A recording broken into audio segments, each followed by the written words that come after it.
بسم الله الرحمن الرحيم الحمد لله رب العالمين السلام عليكم ورحمة الله وبركاته وبليان كي جالتم توتا في كبجم توتا أكم جرتن شمالان أرمودا فيا غيسني بقى جراتن بقى جرتني تربي نسي وجين هاجراتو يا دف مرارة كيسني سيني هاقوتو أمر جبات وندا سيني هالافسو سيني جيتشا إن شاء الله فيديو كي يبرو أرانتنا فيديو هراك فدي سيني دفع وانتا ريفنسا كينا يوكانيمو دبسا متا خينتي في barbaachisan keessa tokko qabadhee dhufeerraallee jechuudha.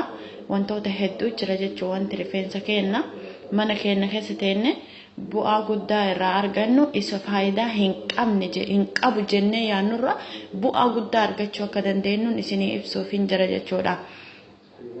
Innis maali? Akkuma argaa jirtan rooza yookaan immoo biyya nuti jirru keessatti eesh jedhama yookaan rees jedhama afaan ingiliffaatiin. Rooza kana jechuudha. Amma kuni dhiqamaadha. Akkuma argaa jirtan rooza dhiqeetiin qopheessee lafaa qaba.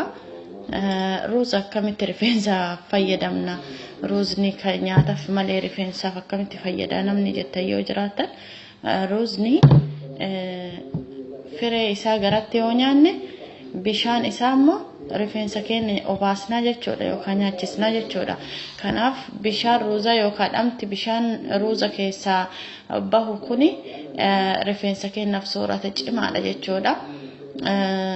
Mineraala hedduu of keessaa qaba. Sirriitti rifeensa keenya akka inni giroon nu ta'uu fi akka immoo nu dheeratu taasisa jechuudha. Kana qofaa miti. Halluu rifeensa keenyaallee akka gurraachatee nu bareedu nu calaqqisiisa jechuudha akkuma daa'imaa sanitti.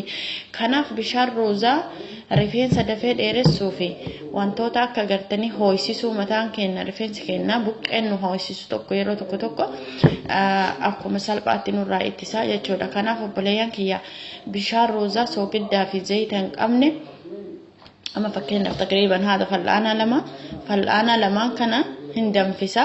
Garuu halkan dhiqee bulchee bishaan xiqqoo wajjin hin bulchaa tallaajaa keessa kaa'ee ganama bishaan sawwaan dhuguuf yeroon ani affeelutti dhamti isaa akkuma gaariitti itti bahaa jechuudha. Yeroo dhamti isaa sun itti bahe dhama isaa san jalaa wantini dhimbiibuudhaan yeroo inni qabbanaa'ee rifeensa kiyya diba jechuudha. Eega dibee booda sa'a 2 hanga sa'a 4 irra tursiisa. Booda shaamboo yookaan immoo saamunaa osoo hin taane rifeensa qulqulluutti naquu qaba. Eegatti naqeen booda bishaanuma qofaan irraa dhiqa jechuudha. Wanti biraa wanti itti dabalamee zayitii shaamboo ittiin dhiqnu hin jiru. Maaliif jennaan rifeensa keenya shaayin godha jechuudhaan laaffisa waan ta'eef akkuma zayita hammaama dhumarratti fayyadamnee bishaaniin ofirraa lullaanu san kanallee dibnee sa'a 2 hanga 4 irra eega tursiifneen booda bishaanumaan irraa dhiqnaa jechuudha. Osoo hin dibatin dura yookaan bishaan roozaa osoo hin fayyadamin dura rifeensa keenya shaamboon dhiquu qabna jechuudha. Eega itti dibnee sa'a 2 hanga 4 irra tursiifne bishaanuma qofaan irraa lollahuu qabna. Inshaallah hundi keessan itti fayyadamtanii bu'aa gaarii akka isin irraa argattan shakkii tokkollee hin qabu. Hundi keenya bishaan roozaa eegas immoo rooza kana soogiddaa fi zayita itti gootanii yookaan immoo mi'eessituu adda addaa itti gootanii nyaachuu qabdan jechuudha. Gatuu hin qabdanii midhaanii israaf hin godhinaa isinii jechuu barbaada. Ammaaf kuni ani ofii kiyyaaf hin qopheeffadhe waan rifeensa nama tokkooti. Inshaallah amma danfisee bishaan isaa jalaa baasee haa bilchaatu roozni sirriitti haa bilchaatu jechuudha. Booddee deebi'ee nyaata biraatiif akka itti oolu ni jira jechuudha. Fakkeenyaaf malbuu jedhama biyya Arabaa keessatti. Malbuu jechuun rooza akka marqaatitti hojjetamu jechuudha. Isa san zayita itti gootanii mi'eessituu barbaadan itti gootanii waan barbaadin rooza bishaanumaa fi zayita itti gootee soogidda wajjin deebistee nyaachuu dandeessaa jechuudha. Kanaaf israaf hin godhini nyaaticha hin gatin jechuudha. Rooza qonqoo keetiif nyaadhu siin jedha inshaallah. Maaliif as keessa vaayitaaminni hedduu waan jiruuf as keessa nyaata hedduu argatta hin gatin siin jechuu barbaada. Baarakallahu fiik. Inshaallah har'a waa'ee roozaa gana eega dubbanne hundi keenya torbee keessatti marraa 2 yookaan marraa 3 itti fayyadama natiija keessan gaafa baatii tokko ni argitan jechuudha. Yeroo bishaan irraa lollaatee bishaan ofirraa gogoysitee fooxaadhaan jetteen boodatti mataa kee mormaan gadi jedhiiti akka nama suduuja bu'uutitti mataa kee kana buqqee misaaji godhi. Misaaji yeroo baay'ee misaaji godha.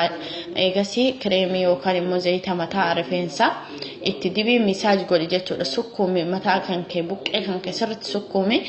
Maaliif jennaan dhiigni buqqee keetirra jiru soorata hedduu cimaa daddafee rifeensi keenya akka dheeratu kan taasisu waan ta'eef yeroo ati sukkuumtu san akka inni dalagu yookaan immoo hojjetu taasisa waan ta'eef ruuzni ati dibdee fi akkasuma zayitni ati gubbaa dibde yoo dhiiga qaama keenya keessa jiru sanii wal fudhate dafee rifeensa keenya dheeressuu danda'a jechuudha. Barakallahu fiikum jazakumullahu khairan.